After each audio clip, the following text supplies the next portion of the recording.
This isn't about work, it's about control. You dread Monday, you fantasize about quitting. You open your laptop with a sigh and close it with exhaustion. But maybe it's not the tasks, not the emails, not even the meetings. Maybe it's the fact that your time, your energy, your presence aren't yours.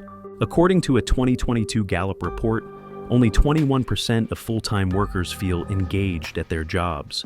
But the strongest predictor of disengagement wasn't workload. It was lack of agency. You're not tired of work, you're tired of obeying. You wake up when someone says, sit where someone decides, perform what someone needs.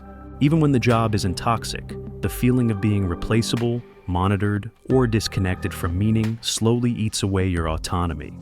It's not laziness, it's grief.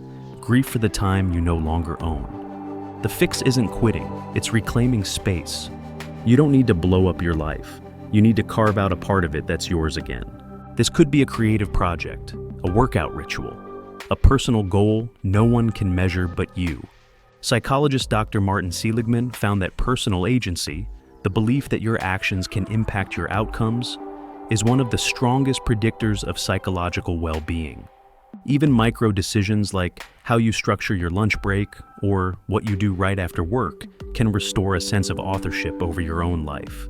You don't hate work, you hate invisibility. You don't need a new boss, you need a new center of gravity.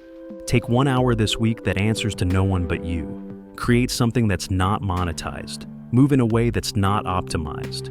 You don't need to quit to feel free. You need to act like you still exist.